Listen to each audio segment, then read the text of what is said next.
നിങ്ങളിപ്പോൾ ഈ സ്ക്രീനിൽ കാണുന്നത് ഇന്ത്യൻ മാർക്കറ്റിൽ ലഭിക്കുന്ന ഫാൻ്റെയാണ്. ആൻഡ് ഇത് യൂറോപ്യൻ മാർക്കറ്റിലുള്ളതും. ജസ്റ്റ് കാണുമ്പോൾ തന്നെ ഒന്ന് നാച്ചുറൽ കളറും മറ്റേത് ആർട്ടിഫിഷ്യൽ കളറുമായിട്ട് തോന്നുന്നുണ്ട്. ഇതൊന്നും ഹെൽത്തി അല്ല എന്ന് നമുക്കറിയാം. എന്നാൽ ഇതൊക്കെ നല്ല രീതിക്ക് നമ്മുടെ മാർക്കറ്റിൽ അവരുടെ മാർക്കറ്റിലുള്ളതിനെക്കാട്ടിലും വിറ്റ് പോകുന്നുണ്ട്. കാഴ്ചയിൽ മാത്രമല്ല, ഇതിൻ്റെ ഇൻഗ്രീഡിയൻസിൽ ഇതിൻ്റെ മാറ്റം നമുക്ക് കാണാനായിട്ട് പറ്റും. ഇന്ത്യൻ ഫാൻ്റയിൽ ഈ കാണുന്ന കളർ പോലെ തന്നെ ആർട്ടിഫിഷ്യൽ കളേഴ്സും മിക്ക കൺട്രീസിലും ബാനായിട്ടുള്ള സൺസെറ്റ്, FCF പോലുള്ള ആർട്ടിഫിഷ്യൽ കളേഴ്സ് ആഡ് ആക്കിയിട്ടുണ്ട്. യൂറോപ്യൻ ഫാൻ്റയിൽ ഫ്രൂട്ട് എക്സ്ട്രാക്റ്റും അങ്ങനെയുള്ള നാച്ചുറൽ കളേഴ്സ് മാത്രമേ ആഡ് ആക്കിയിട്ടുള്ളൂ. പാസ്പോർട്ട് മാറുന്നതിനനുസരിച്ച് ഇൻഗ്രീഡിയൻസ് മാറ്റുമാണ് ഇവിടെ. കൂടാതെ ആഡഡ് ഷുഗേഴ്സ് ജസ്റ്റ് കമ്പയർ ചെയ്യുമ്പോൾ 300 ml 10 സ്പൂൺ എന്ന കണക്കിന് ആഡഡ് ഷുഗേഴ്സ് ഇന്ത്യൻ മാർക്കറ്റിൽ കിട്ടുന്ന ഫാൻ്റയിൽ കാണാം. യൂറോപ്യൻ മാർക്കറ്റിൽ കിട്ടുന്ന ഫാൻ്റയിൽ വെറും 3 സ്പൂണിൻ്റെ അളവിന് മാത്രം. ഇതേപോലെയാണ് മറ്റ് പല സോഫ്റ്റ് ഡ്രിങ്ക്സും. DNA damage, reproductive issue, hyper activity അങ്ങനെയുള്ള പല പ്രശ്നങ്ങൾ ഈ ഇന്ത്യൻ മാർക്കറ്റിൽ കിട്ടുന്ന ഈ സാധനങ്ങൾ കാരണം ഉണ്ടാവാം. പല അഡിക്റ്റീവ്സും ഇതിൽ ചേർക്കുന്നുണ്ട്. ലേസ്, ബിസ്ക്കറ്റ്, പല junk foods and packet foods. ഈ ഡിഫറൻസ് നോക്കിയാൽ മനസ്സിലാവും. ഏറ്റവും കൂടുതൽ വിറ്റുപോകുന്ന ലേസ് ഇന്ത്യയിൽ ഉണ്ടാക്കുന്നത് MSGയും E627, E631 പോലുള്ള പല ഫ്ലേവർ എൻഹാൻസേഴ്സും പല ആർട്ടിഫിഷ്യൽ ഇൻഗ്രീഡിയൻസും ചേർത്താണ്. എന്നാൽ ഇതൊന്നും യൂറോപ്പിൽ വിൽക്കുന്ന ലേസിൽ കാണാൻ പറ്റില്ല. എല്ലാം നാച്ചുറൽ ഇൻഗ്രീഡിയൻസ് ആണ്. കൊക്കക്കോള, ഓറിയോ ബിസ്ക്കറ്റ്സ് ഏതെടുത്താലും ഇതേപോലുള്ള ഇൻഗ്രീഡിയൻസിൽ നല്ല ഡിഫറൻസ് കാണാൻ പറ്റും. ജസ്റ്റ് ഡയറി മിൽക്കിൻ്റെ ചോക്ലേറ്റിൽ പോലും യൂറോപ്പിൽ വിൽക്കുന്നതിനെക്കാട്ടിലും നല്ല രീതിക്ക് ഷുഗർ കണ്ടൻറ്റ് കൂടുതലാണ്.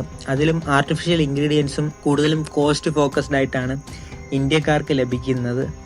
ഇതിൻ്റെയൊക്കെ വിലയും വ്യത്യാസം നമുക്ക് കാണാനായിട്ട് പറ്റും. ഇവിടെ വില കുറച്ച് കഴിഞ്ഞാൽ ആളുകൾ വാങ്ങും. ആളുകളുടെ ഹെൽത്തിനെ നോക്കാൻ ഒരു ഗവൺമെൻറ് റെഗുലേഷൻസിനും സാധിക്കുന്നില്ല.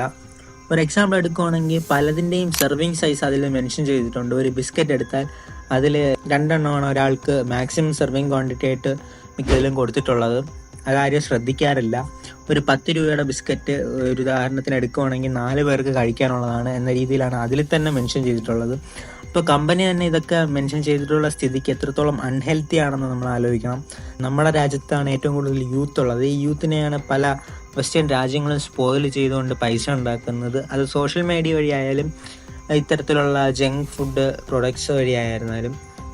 Food safety and standards authority of India, FSSAI, ഇത് നിങ്ങൾ പലരും കേട്ടിട്ടുള്ളതായിരിക്കും. ഇതാണ് ഇന്ത്യയുടെ ഫുഡ് സേഫ്റ്റി ആൻഡ് അല്ലെങ്കിൽ ഇങ്ങനെയുള്ള കമ്പനികളെയൊക്കെ റെഗുലേറ്റ് ചെയ്യുന്നത്. ബ്യൂറോ ഓഫ് ഇന്ത്യൻ സ്റ്റാൻഡേർഡ്സ്, പിന്നെ സ്റ്റേറ്റ് ഫുഡ് സേഫ്റ്റി ഡിപ്പാർട്ട്മെൻറ്റ്, ഇതൊക്കെയാണ് വലിയ രീതിയിലും ചെറിയ രീതിയിലുള്ള പല ഫുഡ് കമ്പനീസിനെയും ഇന്ത്യയിൽ റെഗുലേറ്റ് ചെയ്യുന്നത്. ഇതൊന്നും കൊണ്ട് പ്രത്യേകിച്ച് കാര്യമൊന്നുമില്ല. 140 കോടി ജനങ്ങളുടെ ജീവൻ ഇത്രയും വിലയേ ഉള്ളൂ.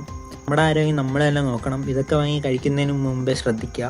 ഇന്ത്യൻ നോർമൽ ഫുഡ് ഹാബിറ്റ്സ് നോക്കിയാൽ തന്നെ നമ്മൾ കൂടുതലും കാർബ്സ് ആണ് കഴിക്കുന്നത്. രാവിലെ കാപ്പിക്കായിരുന്നാലും ദോശ, ഇഡ്ഡലി അങ്ങനെയുള്ള ആഹാരങ്ങൾ, ഉച്ചയ്ക്കും അരിയാഹാരം, രാത്രിയും അരിയാഹാരം. ഈ കാർബ്സ് മാത്രം കഴിക്കുമ്പം പ്രോട്ടീൻ റിച്ച് ആയിട്ടുള്ള ഭക്ഷണം വളരെ കുറച്ചാണ് ഇന്ത്യക്കാർ കഴിക്കുന്നത്.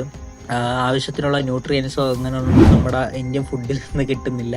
അതോടൊപ്പം നമ്മൾ ഹോട്ടൽ ഫുഡ് നോക്കുവാണെങ്കിൽ ഇപ്പോൾ പലതരത്തിൽ പാം ഓയിലും നമ്മുടെ ശരീരത്തിന് കേടായിട്ടുള്ള പല ഇൻഗ്രീഡിയൻസ് ഉപയോഗിച്ചാണ് ഹോട്ടൽ ഫുഡും പ്രിപ്പയർ ചെയ്യുന്നത്. എല്ലാം തികച്ചും അൺഹെൽത്തി ആയിട്ടുള്ള ഫുഡാണ്. ഏറ്റവും കൂടുതൽ അൺഹെൽത്തി ആയിട്ടുള്ള ഫുഡുകൾ കഴിക്കുന്ന രാജ്യങ്ങളിലൊന്നായിട്ട് ഇന്ത്യയെ നമുക്ക് കണക്കാക്കാൻ പറ്റും. സോ ഇതൊക്കെ ബാധിക്കുന്നത് നമ്മുടെ ഭാവി തലമുറയാണ്, അവരുടെ ആരോഗ്യത്തിനെയാണ്. സോ എല്ലാവരും ഈ കാര്യങ്ങളൊന്ന് ജസ്റ്റ് ശ്രദ്ധിക്കുക. നമ്മുടെ ആരോഗ്യം എന്നൊക്കെ നമ്മൾ മാത്രമേ ഉള്ളൂ. അല്ലാതെ പ്രത്യേകിച്ച് ഒരു ഗവൺമെൻറ്റിനോ ഒന്നും ഈ രാജ്യത്ത് ഇത് റെഗുലേറ്റ് ചെയ്യാനായിട്ട് പറ്റുന്നില്ല. ഇത്രേ ഉള്ളൂ, ചെറിയൊരു വീഡിയോ ആണ്. വീഡിയോ ഇഷ്ടപ്പെട്ട് കഴിഞ്ഞാൽ ലൈക്ക് ചെയ്യുക, പിന്നെ സബ്സ്ക്രൈബ് കൂടെ ചെയ്യുക. Okay, by.